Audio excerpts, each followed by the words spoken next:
Halo anak-anak, bertemu kembali bersama Miss Maria. Nah, menyambung dari video pembelajaran Mr. Johan kemarin, kali ini kita akan masuk ke tema 7, subtema 2, pembelajaran 3 dan 4. Tujuan dari pembelajaran kita kali ini untuk muatan bahasa Indonesia yaitu mengidentifikasi teks narasi perjuangan sejarah melalui pertanyaan, kemudian menuliskan kesimpulan teks narasi sejarah. Muatan IPS-nya tujuannya mengetahui peristiwa-peristiwa heroik setelah kemerdekaan dan proses pembentukan NKRI.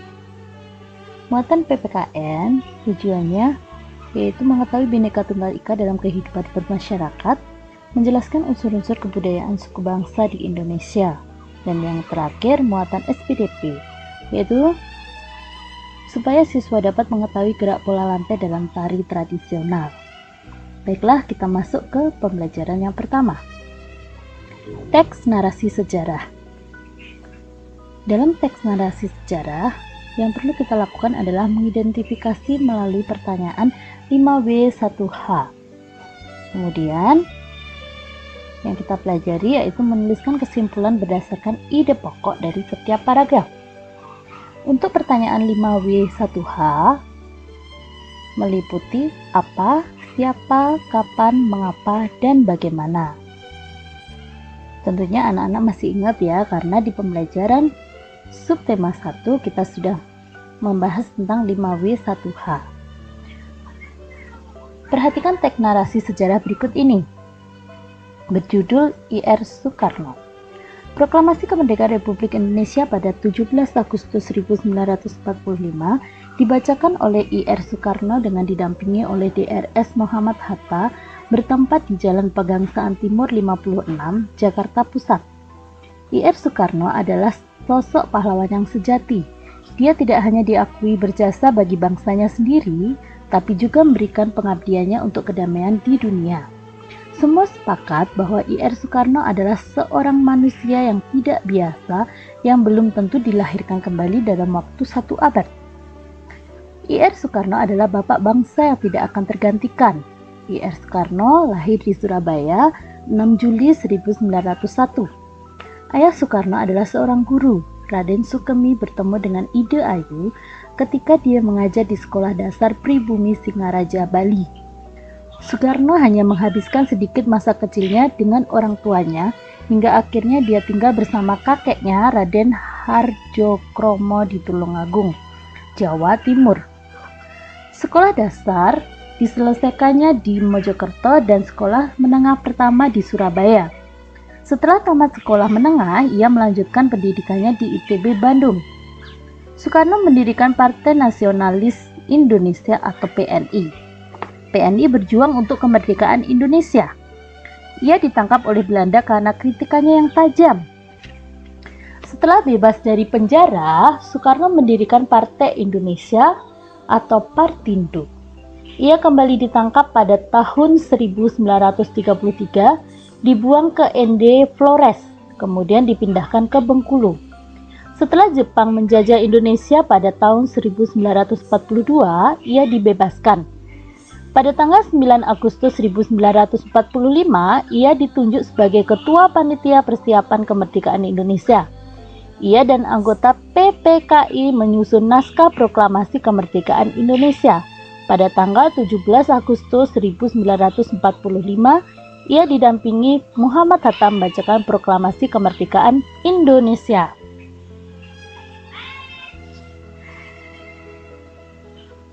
Berdasarkan teks narasi sejarah yang sudah kita baca, kita buat pertanyaan-pertanyaannya. Apa yang dilakukan I.R. Soekarno pada 17 Agustus 1945? Yang dilakukan I.R. Soekarno adalah membacakan teks proklamasi. Siapa yang mendampingi I.R. Soekarno dalam membacakan teks proklamasi? Yang mendampingi I.R. Soekarno adalah Drs. Muhammad Hatta. Kapan I.R. Soekarno lahir? I.R. Soekarno lahir pada 6 Juli 1901. Mengapa I.R. Soekarno disebut sebagai pahlawan sejati? Karena pengorbanan dan pengabdiannya pada bangsa Indonesia dan untuk kedamaian dunia. Itulah contoh-contoh pertanyaan dan jawaban berdasarkan teks yang sudah kita baca. Selanjutnya, kita cari ide pokok dalam teks tersebut. Pada paragraf 1 kita memperoleh Proklamasi Kemerdekaan Republik Indonesia pada 17 Agustus 1945 dibacakan oleh I.R. Soekarno dengan didampingi oleh Drs. Muhammad Hatta bertempat di Jalan Pegangsaan Timur 56 Jakarta Pusat. Pada paragraf 2, I.R. Soekarno adalah bapak bangsa yang tidak akan tergantikan. Paragraf 3, pada tanggal 9 Agustus 1945, ia ditunjuk sebagai Ketua Panitia Persiapan Kemerdekaan Indonesia. Berdasarkan teks pokok yang kita peroleh, kita buat kesimpulannya ya anak-anak.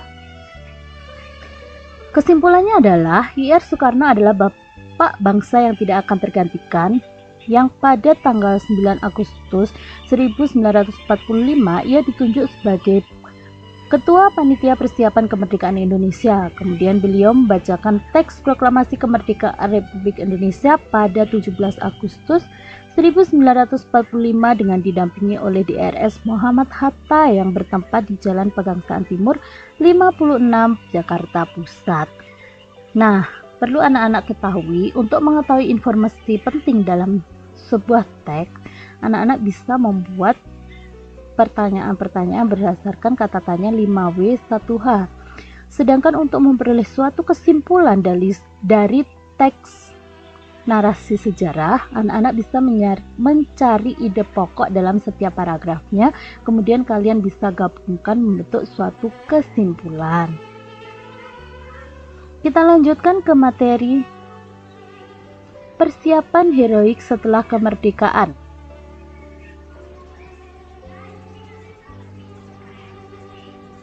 Adapun nama pertempurannya adalah Pertempuran Surabaya yang terjadi pada tanggal 30 Oktober sampai 10 November 1945. Tempatnya adalah di Surabaya, Jawa Timur. Tokoh yang dikenal dalam Pertempuran Surabaya adalah Bung Tomo dengan pidatonya yang dapat membangkitkan semangat arek-arek Surabaya. Latar belakang dari pertempuran tersebut adalah karena sekutu mengeluarkan ultimatum yang mengharuskan semua pemimpin dan pemuda di Surabaya menyerahkan senjatanya dan juga menyerahkan diri.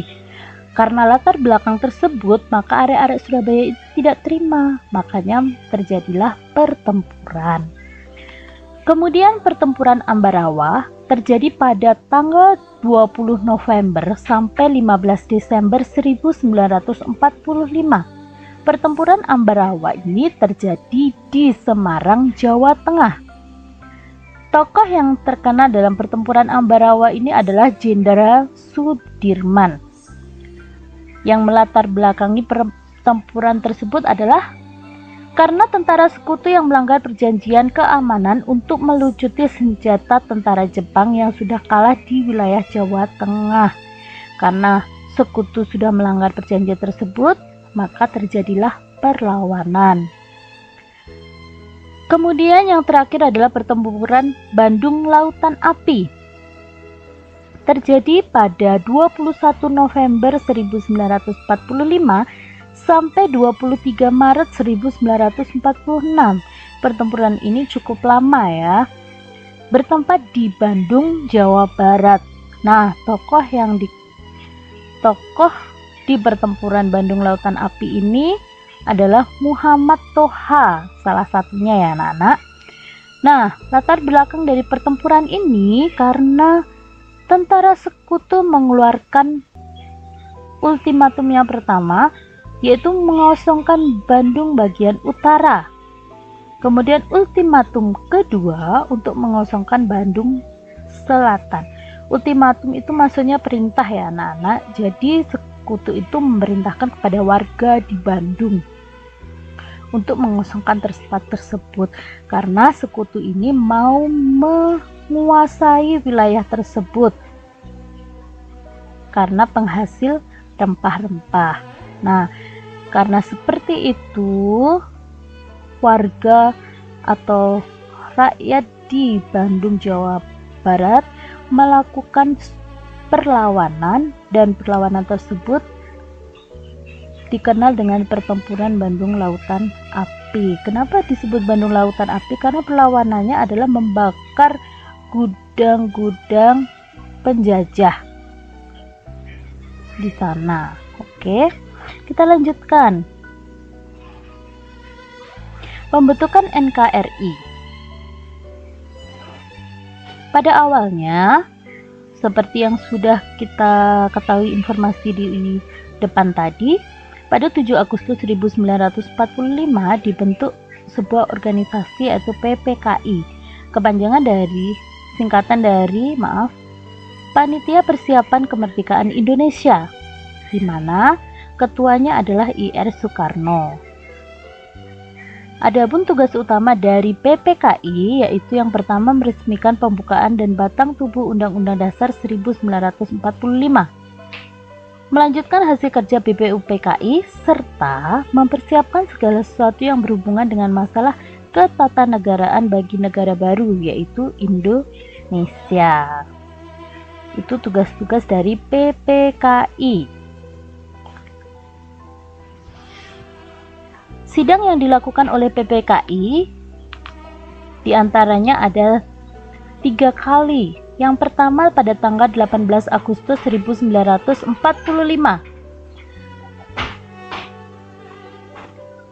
menetapkan dan mengesahkan Undang-Undang 1945, memilih dan mengangkat IR Soekarno dan Muhammad Hatta sebagai Presiden dan Wakil Presiden Indonesia.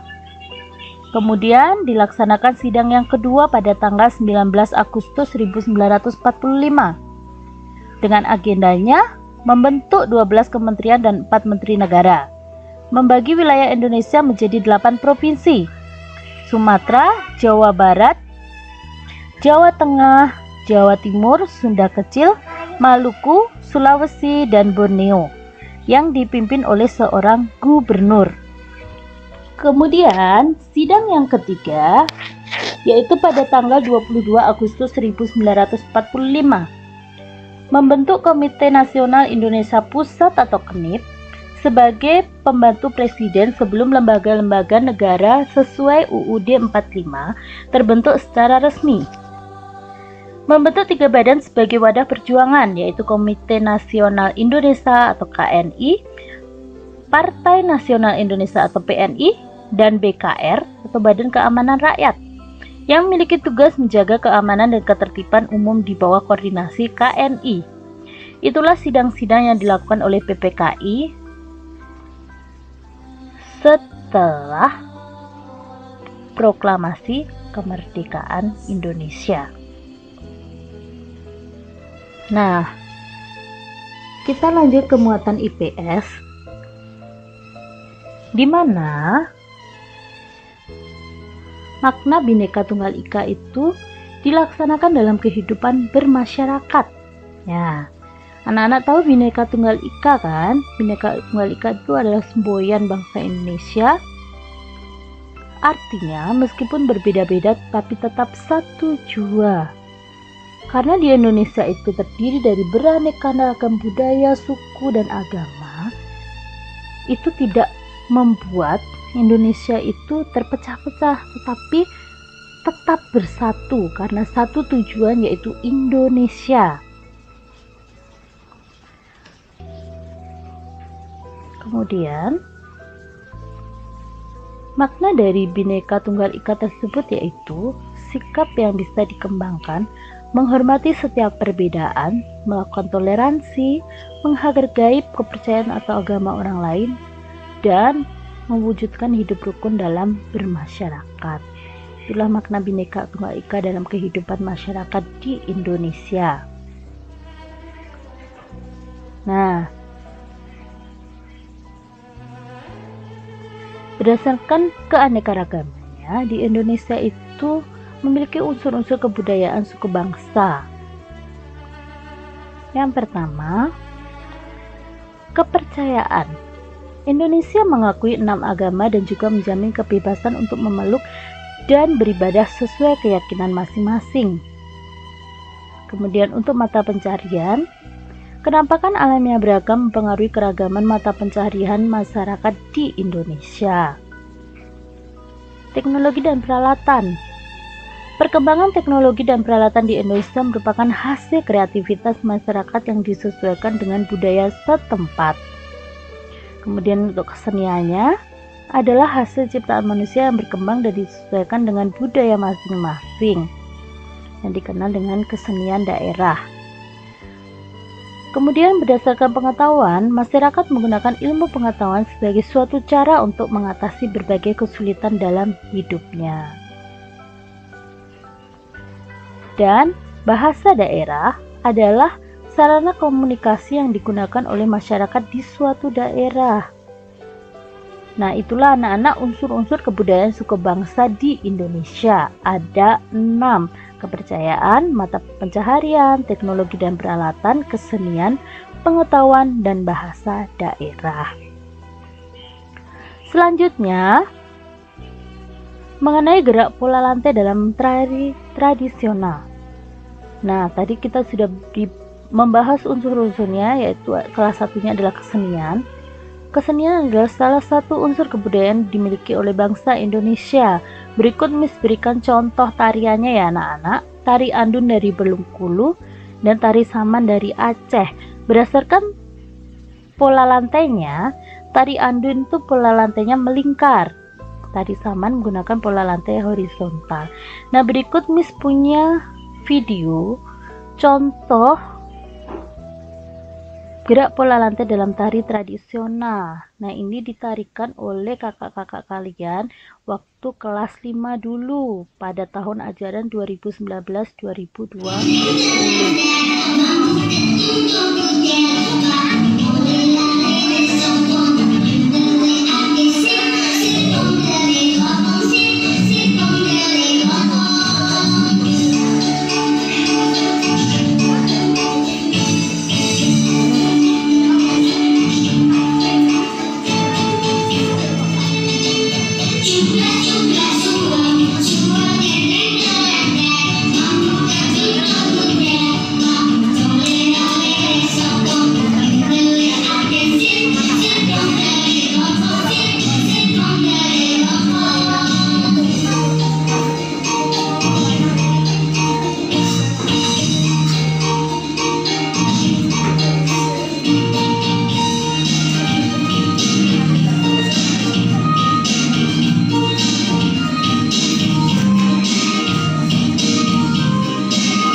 Ya, itulah tadi contoh tari tradisional yang ditarikan oleh kakak kelas kalian.